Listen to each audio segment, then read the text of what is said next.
लाठीचार्ज केला, गोळ्या घातल्या तरी मुंबईत जाणारच. रविकांत तुपकर आंदोलनावर ठाम. खालापूरमध्ये पोलिसांनी अडवला मोर्चा. शेतकऱ्यांच्या विविध मागण्यांसाठी क्रांतिकारी शेतकरी संघटनेचे प्रमुख रविकांत तुपकर यांच्या नेतृत्वात बुलढाण्यातून शेतकऱ्यांचा मोर्चा मुंबईच्या दिशेने जातो आहे. मात्र हा शेतकरी मोर्चा पोलिसांनी खालापूर येथे अडवून ठेवल्याने शेतकरी नेते रविकांत तुपकर आक्रमक झालेले आहेत. पोलिसांनी लाठीचार्ज केला, गोळ्या घातल्या तरी आपण मुंबईत जाणार असा निर्धार रविकांत तुपकर यांनी केलेला आहे. शेतकऱ्यांच्या जीवाला काही झाल्यास याला पोलीस आणि सरकार जबाबदार असल्याचं तुपकर यांनी म्हटलं आहे.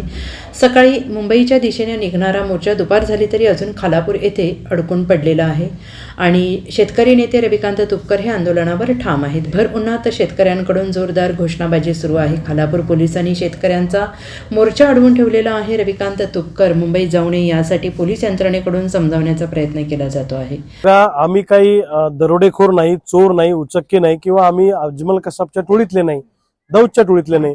आम्ही शेतकरी आमचा हक्क मागायला आलेलो आहे. आमची भूमिका एकच आहे की सरकारनं कर्जमाफीचं आश्वासन दिलं होतं ते सरकारनं पूर्ण केलं पाहिजे. महाराष्ट्रातला शेतकरी सध्या प्रचंड अडचणीतून जातो आहे. शेतकऱ्यांना कर्जमाफी दिली पाहिजे. दुसऱ्या बाजूला सोयाबीन कापसाला प्रति क्विंटल 3,000 रुपये डिफरन्स भावफरक दिला पाहिजे. ऊसाला एक रकमी FRP दिली पाहिजे, अन्यथा कारखान्यावर कारवाई केली पाहिजे. कांदा, दूध आणि धानाला अनुदान दिलं पाहिजे. त्याचबरोबर कल्याण भागामध्ये रेल्वेच्या नावाखाली झोपडपट्ट्या उद्ध्वस्त करण्याचं काम सुरू आहे, तर त्या लोकांना बेघर न करता त्यांचं पुनर्वसन केलं पाहिजे. त्याचबरोबर शेतीला पूर्णवेळ वीज मिळाली पाहिजे.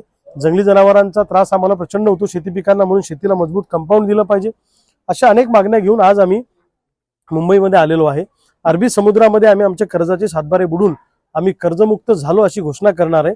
जेव्हा पिकलं तेव्हा लुटलं, आता देणं घेणं फिटलं, आम्ही तुमचं देणं लागत नाही अशी आमची भूमिका आहे. आता आम्ही पनवेलच्या जवळ आहे, या मंदिरामध्ये सगळे मुक्कामाला रात्री शेतकरी थांबलेले आहेत. बुलढाणा पोलिसांनी काल कहर केला की मग आमच्या सगळ्या कार्यकर्त्यांना अटक केली. जवळपास 250 गाड्या बुलढाण्यामध्ये थांबवल्या. चालकांना अटक केली, मालकांना अटक केली. तरी सुद्धा भूमिगत मार्गाने गनिमी काव्याने इथं शेतकरी पोहोचलेले आहे आणि आता पोलीस म्हणतात की आम्ही तुम्हाला इथून जाऊ देणार नाही. आमची भूमिका ठाम आहे, आम्ही इथून जाणार. वेळ प्रसंगी आम्हाला गोळ्या घाला, रक्ताचे पाठ वातील जर आम्हाला अडवाडीचा प्रयत्न केला तर. मुंबईमध्ये काही मला इथली काय पोलिसांची भूमिका आहे त्याच्यानंतर सगळ्या पुढच्या भूमिका स्पष्ट होतील.